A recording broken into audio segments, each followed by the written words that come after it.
All right, everybody. So the first game of the 5-game homestand goes to the Avalanche. They beat Anaheim 3-2. And this thing was cruising along very nicely for most of the game. And then the Ducks made the Avs and you and I sweat this thing out. So a lot to talk about in today's episode of Locked On Avalanche. Coming at you. You're Locked On Avalanche, your daily podcast on the Colorado Avalanche. Part of the Locked On Podcast Network, your team every day.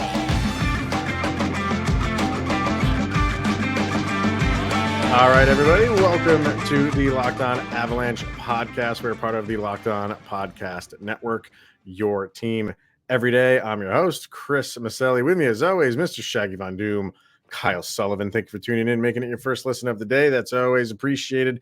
Make sure to follow us on our social media outlets, LOPN_Avalanche on X, Locked On Avalanche on Instagram. Questions, comments, concerns, and opinions, lockedonavalanche@gmail.com. And follow us over on our YouTube channel. Hit subscribe, get notified when a new show goes live. And make sure you subscribe to our subtext. Link to that is in the show notes below. When you do, you become one of our very so-special insiders. Chat with Kyle and I one-on-one and give us your thoughts on everything Avs, including the most recent game, which we will get to. If you're watching over on YouTube, you see our rundown. Yeah, the draft. It's going to be at a really cool location this year. So we'll talk about that a little bit later. Where we're going to start, Kyle, obviously, is with this game against Anaheim. Right off the bat, there was some changes. We'll talk about the lines in a little bit. We'll just kind of summarize the game first. But the Avs, I mean, this was, you had injuries, you had sickness. Valenchushkin was out because he was feeling ill. Cale Makar, he missed the game due to an injury. Obviously, all of the other names that are still out with Sam Girard and Arturi Lehkonen. So you're down some key players. Oscar Olausson got called up. Sam Alinsky's in the game again. So it's kind of like a little bit of a mishmash of a team. And they played well for like 54 minutes. But that's what can happen in hockey is snap your fingers and a dumb penalty by Curtis McDermott, and the Ducks are right back in this thing, and you had to sweat it out. But they took it. They took it 3-2. You get back in the win column, start the home standoff with a win. And this is one of those almost it's kind of like an evil genie wish. The Avalanche get a win. Nathan MacKinnon scores a goal. But at what cost? Nathan MacKinnon took that block shot. Yeah. Well, you don't know what the condition of Nathan MacKinnon will be when he wakes up tomorrow. Nope. Bowen Byram left the game, upper body injury. You don't know his condition going forward. So you mentioned Malinsky and Olausson coming up. If you haven't watched an Eagles game, stay tuned. You're going to get your chance to see the Colorado Eagles in action in Colorado Avalanche sweaters, because with the Cale Makar still very vague terms on when he's coming back, Nichushkin, when's he going to get healthy? We're playing again on Thursday against the Winnipeg Jets. And yes, it's a great win. Curtis McDermott led the scoring. Everybody have your fanfare. He only played like 6 minutes. Everybody's calm down. And then Nathan MacKinnon got his goal, but again, you don't know what his status is going to be for the Winnipeg game. You want to see, like, the Avalanche tallied a goal in every period. Good. You did your job. You want to see a little bit more of an effort. Like, this is good. You got to win. But this roster, even with the line changes, you're going to have to see them step up a little bit, because they almost did that Avalanche collapse. Like you mentioned, 54 minutes of really good play, and then you're just sitting there watching everything collapse just a little bit. The Ducks, of course, too many men, been there, done that. That helped. I mean, yeah. If that didn't happen, that happened with like 3 minutes and change left. So if you ran, which they did, you run that penalty out in full, that really only gives the Ducks a minute and change to pull their goalie and tie it up. But it doesn't take that long to they showed you they can score goals quickly. So but if that did not happen and this game played out 5-on-5, the Ducks were you felt like, oh man, like this could be just an epic collapse here, and that's not what you want to see. So it helped them. God, did it help them? And I hate taking the hand out, but at that point in the game, you'll take it right there. You'll definitely take it. And you mentioned the Avalanche with the Ducks with momentum going 5-on-5 there. The 2 goals the Ducks tallied, one was on the power play and one was shorthanded. So yeah. they proved they could beat you with the goal scoring any way they choose. So with momentum on their side, which the Avalanche had for better part of the first and second period, the third was a little iffy, but that's the way you let games go. You got a good 40-minute effort, and this is what we want, especially coming off the 3-game losing streak. But you want to build a little bit more, and this was positive and roof for improvement, and the Avalanche see this. If this was an 8-2 win for the Avalanche, you're really believing where you're going into that Winnipeg game a little inflated. So this one was a good win with room to grow. I mean, when Byram didn't play at all in the third, that hit that he took, completely legal hit. There's nothing wrong with the hit. It's just a hard hit. That is, what took him out. He played, I think, the rest of the second, which wasn't much. There wasn't much left when that happened, I don't believe. And then he did not come back out for the third. So you're left with Jack Johnson, Devon Taves, Josh Manson, Sam Malinsky, and Caleb Jones. And you're out Cale Makar, Bo Byram, Sam Girard. That's tough. That is tough. Now, I will say there was a moment this morning that I think people thought Cale Makar was going to play in this game. And you saw different posts going out from the people that follow, and they were confused. Yeah. They were like, Cale Makar is practicing, or he's on the morning skate, but he's not on the top power play unit. Likely he's not playing. And then he switched jerseys and was on the top. So this morning, it was just like, it was one of those things where I don't even think they knew. I think they had to see like how that went. And obviously it didn't go the way that any of them went. So he didn't play. But because it was so close, you got to feel pretty good about him playing against Winnipeg. Nichushkin, I think he's just sick. And the same thing that was with Nathan McKinnon last week, or a little bit more than that.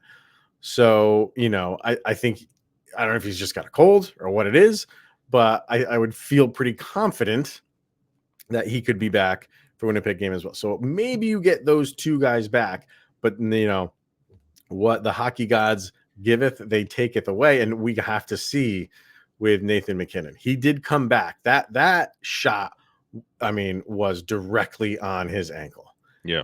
He came back from it, but again, it's that day off, things start tightening up. We will see. We'll see if he comes back, because here last year the buzzword was the Colorado Eaglelanche. Yeah. And it seems like we're kind of trending in that direction again right now, but we'll see. Let me make it a little bit worse for you, good buddy. They don't call me Shaggy Von Doom for nothing. Capitalize the Doom part, because you saw the hit on Bowen Byram. Yeah. And then you saw the referees review the hit, seeing if there was an additional penalty to tack on. And Altitude pans to Bowen Byram, laughing with his teammates. But then he doesn't come back after the intermission. And they just label it as upper body. And if you look at the history of Bowen Byram's injury history, upper body, and just disappearing after a little bit, the concussion thing comes back around. I will let you know right now that it's not head related. And this is Connor McGahey posting this. Bednar says Byram's injury is upper body and not head related. No update beyond that. Well, see, I'm glad that you put that out there, because that was the initial concern and all I kept thinking about the entire third period. Because when you saw Cale Makar taking the ice this morning with the practice squad, it's positive, but then you're like, okay, he's resting up. He'll be 100% for Winnipeg. But you don't know now how long Bo's going to be out. If it's not a head thing, that could be positive. But again, we all have to go to sleep and we all have to wake up, and then Yeah. we feel the game before. So that's It's going to be like the interesting thing. it's like being in a car crash. Yeah, You know, like you don't feel it until the next day or a couple days later, and that's like that was a truck hitting him. it was I mean that was a solid hit right in the chest, and clean. that breastplate very clean, very clean. Um, his breastplate or his ribs or whatever, they might be aching Yep. tomorrow, and that's how it's going to feel. So, all right, we'll get into more of this game here in a second and discuss the lines that moved around, kind of individual performances, and there were some good ones in this one. So we will get to those here coming up next. First, we're going to hear from Game Time and the Game Time app. You shouldn't have to worry when you're buying tickets to your next big event. And Game Time is the fast and easy way to buy tickets for all the sports, music, comedy, and theater events near you. With killer last-minute deals, all-in pricing, views from your seat, and their best price guarantee, Game Time takes the guesswork out of buying tickets. And what better time to buy tickets for people right now? I mean, we are in the holiday season. So if there is an event that's out, the concerts are. Did you hear the newest concert? The newest duo, the Limp Bizkit Corey Feldman tour. That is real, my friend. Sign me up. Who And doesn't want to get signed up for that? if you're traveling, going to visit family, what better way to escape family time than the Game Time app? Find those Absolutely. flash deals real close to you. Absolutely. So go to Game Time and download the Game Time app, create an account, use the promo code LOCKEDONNHL for $20 off your first purchase. What better time to buy? It's a perfect Christmas present. Terms apply. Again, create an account and redeem the code LOCKEDONNHL, LOCKEDON for $20 off. Download Game Time today. Last minute tickets, lowest prices guaranteed.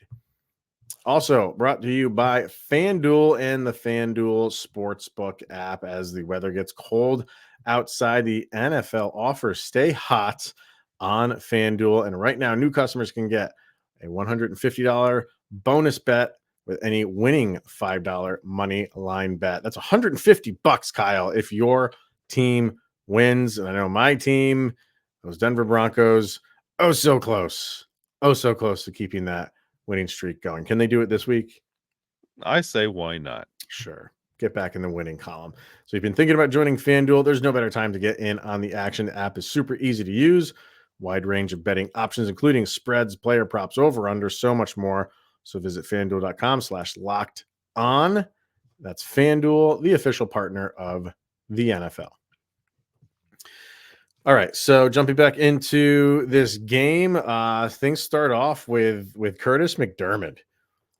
The very sweet, I mean, the goal he had last game, it was the silky mitts, and in this game, it's the silky skates. He kicks that thing to himself, right, and just roofs it.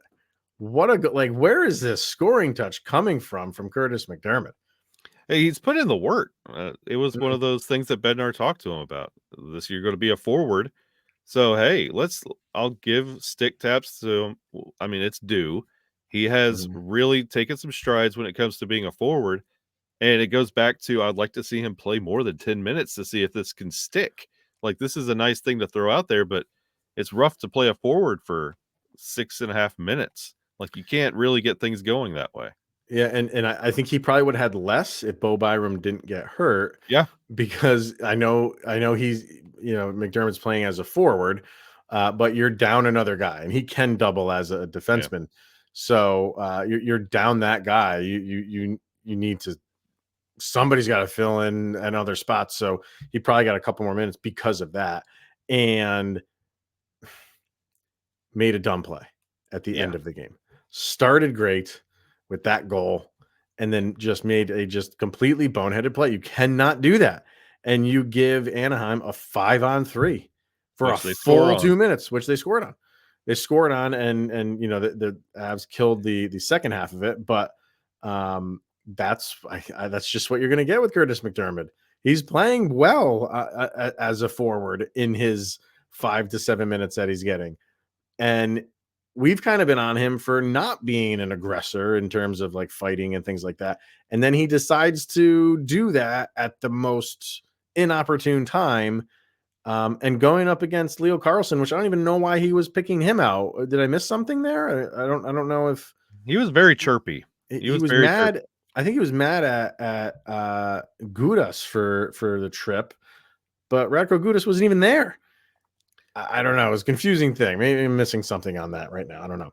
And the story with McDermott is honestly the storyline of the entire game. Like, yeah, you got Nathan MacKinnon scoring, which is great and wonderful, but he also took that shot, and you don't know what his condition's going to be, so it's a give and take. Same with McDermott. Yes, he opens up the scoring, gives the Avs the lead right out of the gate, but he also takes a goal away with that boneheaded play that really started shifting momentum, and the Ducks really started building something, and that could have been one of those moments. Yeah, you got it started, but you also got it started the other way. Yeah. And it's one of those things you got to balance it out. If you're going to have 6.5 minutes, that's basically a net zero. You scored a goal and gave one away.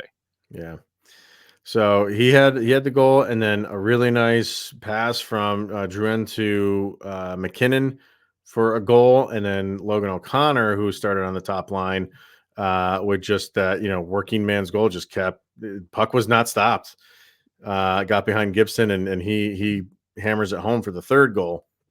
So really nice goals for all three goals for the Avalanche, just especially the Logan O'Connor one. Just didn't quit. Yeah. And especially after that 3-game losing streak, and you questioning the heart. We talked about Nathan MacKinnon's heart. Where's that passion? Where's that fire? You saw that in McKinnon's goal. You saw that in LOC, playing to the whistle, not quitting on that goal. Like, even if it's under Gibson, he's still going. No whistle. He's continuing going. That shows you the heart that the Avalanche are not ready to just like roll over and die. They are ready to keep pushing. And that was a great goal from LOC. We talked yesterday about, could the lines get mixed up? The answer to that is an emphatic yes. So here's what they looked like. Drouin, McKinnon, and O'Connor were your top line. Oscar Olausen, like we said, we got called up, was on the second line with Ross Colton on the second line, and Mikko Rantanen. Your third line was Wood, Johansson, and Kiviranta. And your fourth line was McDermott, Olofsson, and Tatar.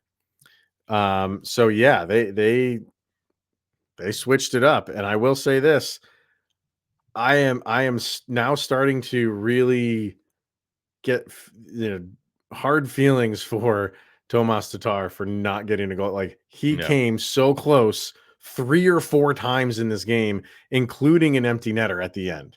Yeah. And he just can't seem to find the back of the net. But regardless of that, I thought he played a really, really good game. A really good game from Tomas Tatar. So he keeps doing that, and he'll eventually find the nets a few times this year. But God, he had a couple that one. There was one, I think Logan O'Connor who threw a puck right back to him. And I don't want to say he wasn't ready for it, but I just think the puck kind of like got into his skates a little bit, and he had a wide open net, And he had a couple times where he's coming up the side and threw a nice shot on net. Not to say that those ones should have went in, but he had good looks, and he just can't seem to bring one home. And with Tatar not being able to find the back of the net, it's both a blessing and a curse, because yes, he can't score right now, but when he does, that could be one of those goals you're down 2-1, and the team rallies around Tatar finally finding the back of the net, and that could be one of those things to rocket momentum back the other way. So yes, it's not fun, but with the way he's playing and putting things together, I look into that Winnipeg game. I feel like he is on the cusp of scoring a goal, and when he does, this team is going to celebrate that goal with him. They're going to celebrate it like they do when McDermott scores or Drouin. Yeah, they're gonna, because it's a long time coming. So, what do we got here as far as stats go? You had Logan O'Connor with the goal, Drouin with 2 assists on the night. So he's continuing his solid play. I'm going to say stellar play, but I'm going to say solid play. He's just getting involved with it more. 21 and a half minutes of ice time. So, that's going to happen when you're on that top line. Nathan MacKinnon, a 3-point night, 1 goal and 2 assists. Who am I missing here? That's it on the forwards. For your defense, you had Manson with an assist, and Curtis McDermott is listed as a defenseman on here. Yeah. But so he's got the goal too. I thought Josh Manson looked good too. Yeah. He was hustling. There was a 200-foot play that he had where he missed a shot and the puck went back in the other direction, and he caught up to whoever it was on Anaheim and not only disrupted the play but took the guy out behind the net. So I like how Josh Manson's been playing lately. I think he's been consistent. He gives you what you need, that defensive presence. Oh, he has offensive ability. That's not what he's out there for, but he's not a liability when he's out there on the offensive end. He can give it to you if you need it. And if he's in the right position, he can take a shot and pop one every once in a while. So I like how he's playing.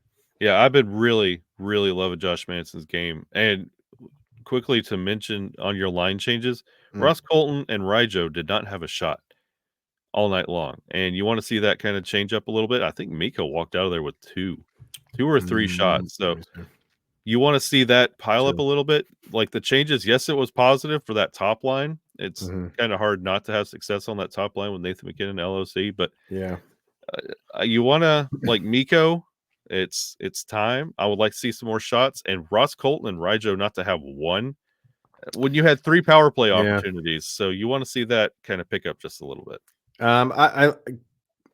Colton didn't have a shot on goal. But he still just works his butt off. He does. You know what I mean? He just creates in other ways. But you would like to see him get a couple shots on net at least. And as far as Georgiev goes, thought he obviously had a really solid game for most of it. He was trending towards a shutout, which he hasn't had in a little while. And then just those couple minutes where, and one of it's not really his fault. So 5-on-3, which was so just difficult to stop that for full 2 minutes. That wasn't like a 30-something second 5-on-3. But overall, I thought he played very well. Played very well. There was one, I think it was the second goal that he overplayed it a little bit and got beat with that. I think it was that 5-on-3 where he was just playing he was out of the paint. Like his knees were in the white ice. 5-on-3? Yes, his knees were 5-on-3. Like I don't think he tracked the puck well enough. Like because he was very late. On the pass, and who was it who scored it for? I don't think I have this scoring summary up here. Whatever. It was Carlson. I think it was Carlson on the 5-on-3, and it was just a wide open net, and it was just he didn't track the pass well enough. So, and the other one was a shorthanded goal. The breakaway shorthanded goal. So. He played that one fine. Oh, he got a glove on it. It kind of trickled in behind him. So I thought he had a good game. Thought he had a good game overall.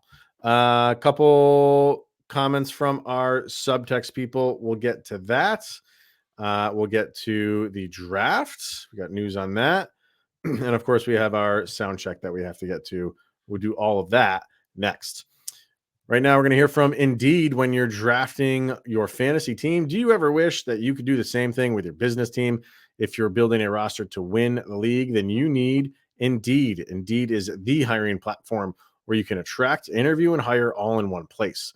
Don't spend hours on multiple job sites looking for candidates with the right skills when you can do it all with Indeed. Find top talent fast with Indeed's suite of powerful hiring tools like Indeed Instant Match, assessments, and virtual interviews. And if you hate waiting, well, Indeed's U.S. data shows over 80% of Indeed employers find quality candidates whose resumes on Indeed match their job description the moment that they are hired. And Indeed knows when you're growing your own business, you have to make every dollar count. That's why with Indeed, you only pay for quality applications that match your must-have job requirements. So visit Indeed.com/locked-on to start hiring right now. That's Indeed.com/locked-on, Indeed.com/locked-on. Terms and conditions apply. Cost per application, pricing not available for everyone. So if you need to hire, then you need Indeed. All right. What we're going to get to here, we have some subtext people that we wanted to get to first. Let's see if let me refresh this. So This is from, I think this one's from Easton, I believe. Yes. Game felt a little bit sloppy, but it had a lot of new faces in it. That's true. Terrible call on McDermott. The contact was nothing more than, I think he said he was protecting Carlson. I don't know what he means by that. I don't think McDermott was protecting Carlson. Maybe there's an autocorrect there that maybe he's going after Carlson is maybe what he's talking about. The contact was nothing more than normal after the whistle behavior. That happens all the time. Oh, he didn't like that they called it on McDermott. I see what he's saying there. Yeah. Oh, protecting Carlson. So the refs are that's okay. I got you now. All right, now we're firing all cylinders. So he thought it was a bad call on McDermott and saying that stuff happens all the time. I've seen worse. Yeah, I have seen worse. But I think Curtis McDermott just needs to not engage in that at all. Yeah. Just ignore that stuff because, if the refs want to call you for it, they will. And they did. I think he had visions of Delorier, and I think he just started seeing red. And he just saw that Ducks uniform. Yeah. And so I mean, like I said, I have seen worse than that, but he just can't be doing that at that point in time. This is from Kyle from the Mighty Ducks. Coach Bombay said, to think I wasted all these years worrying about what you thought. The Avs need to continue focusing on their game and not what salty fans or media says. With all of the talent missing from the lineup, I'm glad we got a good team win tonight. Yeah, I don't think you can take that away. Yeah. I think you have to really kind of keep that in the forefront of your mind. Like they're down a lot of talent this game. And then in game, you're down talent, losing Bo Byram. And thank God you didn't lose Nathan McKinnon for longer. Yeah, they were uncomfortable. The lines were shaken up, new faces in the lineup. This was a good team win from the heart. Like those last 3 losses were comfortable. They were comfortable and not producing. This was an uncomfortable win. And then we have Vargar. I said, this is the part of hockey that makes me sick, waiting on an injury report, even more so if it's a possible concussion for a player with a history of head injuries. Well, I mean, I think he sent that right away. You got it pretty quickly from Bednar after the game. At least we know that it's not a head injury to Bo Byram. But he said, decent effort by the Avs. LOC and Mac gave that line a jump. But Alassen and Mika weighed him down. I don't understand that call up. It was a little bit of a surprise to see Oscar Alaskan get called up. I think everybody just expects when there's a call up it to be Riley Tufte. But if you do that, Oscar Alaskan can go up and down, and you don't have to put him on waivers. You do now with Riley Tufte. So if you feel that you're not going to use someone for an extended amount of time, you bring up a guy like Oscar Alaskan because he probably will get sent down tomorrow if the Avalanche feel we're going to have a more healthy team against Winnipeg. So bringing Riley Tufte up for one game, only have to go put him on waivers. I'm assuming that's why they made that move. Yeah, I believe so too. And I think Vargar called some of those line changes to a T. Tanya from our subtext people thinks that Vargar should be hired as assistant GM. Yep. So I second that. There you go. All right. So overall, the way that it ended, not what we wanted. You wanted to coast into those 2 points, but in the end, the 2 points is 2 points no matter how you get them. And the Avs are back in the win column and starting off this home stretch with a win. So all is good. Let's fast forward to the offseason. Let's get past this season, past the Stanley Cup that the Avalanche are going to win, and get right into the offseason and the draft. And this was floated around for a little while that the draft could be at the Las Vegas Sphere. And now we get confirmation that it will be. So I think this is a big deal because you're the first sporting event to do this. And it's all about being first, right? Because there's going to be another league that does it. The NFL is going to do this sooner or later. The NBA, who can't get enough of Vegas, is going to do this sooner or later. And My only concern about it is because you're doing it first, like, yeah, you'll get a lot of notoriety, but now the other leagues will see how you do it and then improve upon it.